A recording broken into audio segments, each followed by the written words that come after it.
What's good? This your boy AJ of the Deep Thought. I'm back at it again, once again.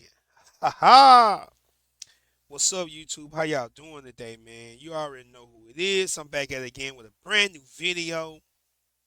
Before I get started, if you're new to the channel, new to the page, welcome. Excuse me. Welcome, and make sure if you're new to my channel, you hit that like button, smash that subscribe button, and always remember to hit that post bell notification if you like this content. So now, excuse me, my voice is a little hoarse, but I'm still gonna do the video anyway. So now, today I want to talk about Birdman and MC Shan. As y'all may know, Birdman did an interview with 85 South, and they asked him about, the South dominance in hip hop, and Birdman felt like the South is not going to let off the gas when it comes to hip hop within the South. A pioneering MC by the name of MC Shan, he was one of the founding members of the Juice Crew. He had something to say about Birdman's words in the interview. So shout out to the brother Sensei Rip of Forgotten KingzTv for the video. He got the actual clip of the video. You know what I'm saying? Always remember, everything that I do and use is under the act of the fair use. So we finna check this video out real quick. Let's get it. Ruffle some feathers after saying he believes that the South will continue its dominance in the rap game. Recently, Birdman was on the 85 South show, and he explained how hard it was for the South to gain its respect in the rap game. And as of recently, he says the South has been running it for quite some time, and he doesn't believe that the East Coast or the West Coast will ever regain that top spot. For those who missed what he actually said, check out this clip here for yourself. East and the West was like the last two places that would embrace our music. If you was from the South, it's always been a competitive thing for us with them, because they felt like we was better. They was better than us, and we felt like we was better than them. Especially in our neck of the woods, which is the South. Once they caught on to us on the coast, because you would have a hit in the South, and it take a long time to hit in the East and the West. But once they caught on to us like it is now, I don't think they'll ever get it back. Now, moments ago, legendary rapper MC Shan responded to Birdman's comments. For those who missed it, check out this video and see what the legendary rapper had to say. One time for your mind, two time for your soul. It's your man Shizzle, right? I just seen a post that said Birdman says that East and West Coast will never dominate again. Well, I have something to tell you, Mr. Birdman. That is getting close to back to East and West Coast motherfucking rap more than you know. Because some of these dumbass motherfucking, what you call Southern rappers, they don't write lyrics, and they're gonna turn to AI, right? And so AI is not gonna write mumble rap for these illiterate motherfuckers that just know how to go, huh, yeah.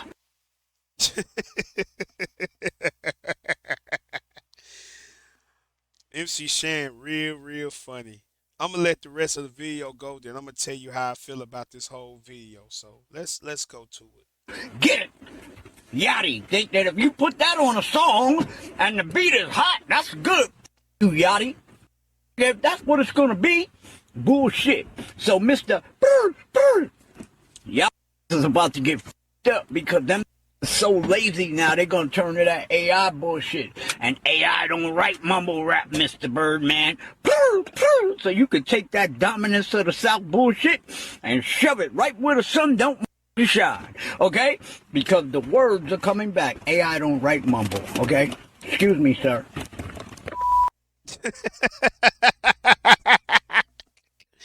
Lord Jesus. MC Shan is very funny. Alright, so as y'all just see, MC Shan had felt some type of way about Birdman saying that the run of the East Coast hip hop is over. You know, as you should know, as y'all should know, as my viewers, the hip hop, hip hop has been in the South for a while now. I say probably a little over 20 years. You know what I'm saying? At least a little over 20 years. Hip hop has been in the South. They've been doing their thing, especially Atlanta. Like when you think of the South, most people only think of Atlanta. I don't know why when it comes to hip hop, but you can't forget about Florida. You can't forget about Texas. You can't forget about Tennessee. I mean, Memphis, really. But you can't forget about those other states in the South. You can't forget about Virginia, you know, North Carolina, South Carolina, because everybody within the South made a run. Everybody had a run within the South, you know what I'm saying? Shout out to, like I said, the brother Sensei Real for the actual video. So I got a few more videos I want to play, you know what I'm saying? So I'm going to check out an interview from the brother Bun B of UGK. He actually did an interview with the brother Beehive. Shout out to the brother Beehive, man. Beehive ATL. I will leave the links of all the videos I will use in this description below. And Bun B talk about, what the South had to go through during the time of the 90s, you know what I'm saying? Because if you old enough to remember, the South has always been around hip hop. We have always been around, but we never really had a foothold in it, you know what I'm saying? Especially in the early 90s, you know what I'm saying? When LL Cool J and you had Biggie, you had Pac, you had so many rappers that was basically coming from the East Coast. But at the same time, the West Coast started taking over around that time. Then you can't forget about the Death Row era. All that within the same moments of years. So Burn B talks about this in the Beehive interview. Shout out to the brother Beehive for the interview. You know what I'm saying? For the video, I will leave the link in the bottom of the description. Let's check it out. Okay, the 90s, Bun, the golden era of hip hop. The South still had something to say. What was that like when you seeing Biggie and Tupac doing their thing during that time, and all of the focus is on them, but y'all still raising hell in y'all own right? Well, that's because the South didn't really know the power we had. It took a while for people to really, and if you look at it, it's easily geographical. But it took a while for us to realize that there was more of us than anywhere else. Facts. Right? But because all the magazines are in New York and all the TV outlets are in California, that's all you really would see was New York and LA. And we didn't understand, and we were still trying to figure out how to go from local to mainstream. And this is all happening everywhere. So Houston is doing it here. Oakland is doing it here. New Orleans is doing it here. Atlanta's doing it. Miami's doing it, right? Yeah. And the more we travel and the more we go to these different places, we realize, man, like, wait a minute. Texas, Louisiana, Alabama, Mississippi, Florida, Georgia. Wait a minute. New York is just New York, New Jersey, Connecticut, and when they feel like saying it, Philadelphia. Right? New York be acting real funny with Philadelphia, and they're right there. Yeah. And the West Coast is, it's California, Nevada, maybe a little Seattle, whatever. Right. But the South, we the South. Come on. Right? And so it hits us all collectively. We don't need to sell records nowhere else. If we do sell records other places, that's cool. I'll run with it. But we really don't need to sell records nowhere else but here. And we don't need to do shows nowhere else but here. Facts. So everybody I know who was rapping from the South at the time, as long as them niggas wasn't scared to get in the van and take that ride, niggas was getting bags. Now these bags are different, right? The generation before me, they got paid in like a sandwich bag, right? My generation got paid in grocery bags. This generation getting paid in trash bags. That's true. But it's all proportional because the people that came before me looked at me like, damn, look all the money these niggas get. So that's why I don't look at these young niggas like they getting that big money, but shit, that what you making is, and it goes as far as what I made back then. It's all proportional, but they do get to benefit differently because for us to make money, you had to actually sell a physical record in the store. Facts. And I agree with Bun B. Like, when it comes to the South, like, if you old enough to know, you know that you had MCs, you had groups, you had artists like you had UGK, you had 8Ball MJG, you had the Ghetto Boys. Um, so many other groups within the South. 3 6 Mafia. Trying to think of everybody. It's so many. It's so many. You can't name everybody. But the case in point, you know, of course, a lot of them never really got shown love at that time because again, if you wasn't from New York, if you wasn't from the West Coast, they didn't care about you. And the same thing in ties to, the Midwest, Chicago, Detroit, Michigan, all them places, you know what I'm saying? And a lot of their rap, a lot of them MCs from, coming within the Midwest was going through the same thing. You know, the difference was the South embraced everybody. The West Coast embraced the South, the Midwest embraced the South, and in the same, the South embraced Midwest and they embraced the West Coast, but East Coast were the only ones that wasn't embracing nobody.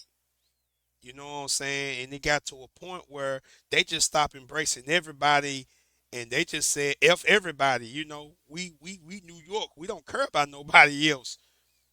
Then another thing you gotta add to it, a lot of the boom bap sound that was popular in New York started to die. You know what I'm saying? Like let's be honest, like a lot of that boom bap sound kind of went away. I mean, it went away because the rappers that was outside of New York, you know what I'm saying, they couldn't relate to that sound because that sound was for them. Then when you get to the West Coast, the West Coast had their sound, the gangster rap per se. Then in the South, it was a mixture of all three. You had the gangster rap, you had the boom bap, and then you had the club music. All that was in within one rhythmic expression, which is why the South has been able to last so long. You know what I'm saying? Preferably, Atlanta, because Atlanta has been running it longer than anyone else. You know what I'm saying? Texas had their reign, but Atlanta then had it the longest. You know what I'm saying? All the way from, the Good and Mob era, Outkast to when you get to Ludacris, T.I., Jeezy, Gucci Mane, you know what I'm saying? To now you got Lil Baby and Gunna and, Young Thug and all them cats, free Young Thug by the way, but yeah, all them people, all them folks within that whole era of different decades have been able to keep the South going, you know what I'm saying? Future.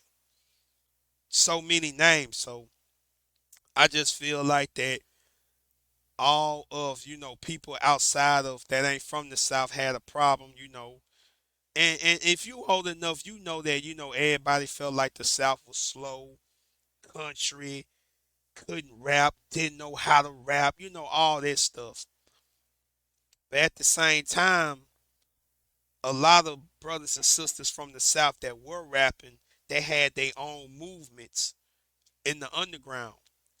Memphis, case in point, like when it comes to Memphis, when it comes to Memphis rap, if you ain't really from the city, most people know about, 3 6 Mafia, maybe, you know what I'm saying, 8Ball MJG, Project Pat, the same collective. But there's a lot of people that don't know nothing about Gangsta Pat. There's a lot of people that don't know nothing about DJ Zerk. They don't know nothing about Squeaky. They may have heard of the name DJ Squeaky, but they don't know nothing about him. You know what I'm saying? They don't know nothing about 10 Wanted Men, Tommy Wright the Third. They don't know nothing about DJ Sound. They don't know nothing about Just Born. They don't know nothing about this whole underground scene of Memphis rap that was literally brewing all in the early 90s, going as all the way back as, DJ Spanish Fly. So a lot of that stuff started getting on underground. Same when it came to Texas, with the Texas sound, you had the SUC, y'all know what I'm talking about, Screwed Up Click, DJ Screw. Then you had the Swab House era. Then within the Swab House era, you end up having the Swisher House era, all within the same time frame. So there was a lot of different movements within the South that was collectively being together that was able to do their thing. You know what I'm saying? So I just feel like, MC Shan saying those things make me feel like that sudden rap ain't no, make you feel like ain't no lyricism in sudden rap. Like I said, it all depends on what you listen to. You know what I'm saying? There's a lot of lyrical dudes that came from the South. If you want to believe it or not, all you gotta do is do your research. You know what I'm saying? But like I said, nowadays I don't even feel like it's regional now because artists is like a Drake kind of made it like a gray area when it comes to hip hop and the regions. Like hip hop is not even regionalized no more. You know what I'm saying? Like take this instance, like when Cash Money and No Limit took over the rap game in the late 90s. And they took over the rap game, whether people want to believe it or not. Master P had it from like 96 all the way to about close to about 98, almost 99. Then Birdman, Cash Money, they had it from the 99 to the 2000 and some years after that because of Lil Wayne. Like, like the South had movements. The South had their own movement, you know what I'm saying? And that's how the South has been able to do their thing for a long, long time. Outside of not being recognized by New York or any other coast, you know what I'm saying? Because us from the South, we understood that we didn't need New York to become what we became. You know what I'm saying? Now, true enough, a lot of us had to go outside the cities and sign labels, record deals. But it got to a point where niggas started building their own record label. They ain't need no New York label. They had to be with New York. You know what I'm saying? And that's just my 2 cents about it, and that's just how I feel about the whole situation. So yeah, man, that's the video. Like I said, shout out to Beehive. Shout out to Sensei Rip of Forgotten KingzTv for the videos. I will leave the videos in the bottom of the description link below so y'all can check them out for yourselves. You already know this your boy AJ of the Deep Thought signing off. I will see y'all again on the next video. Peace and one love.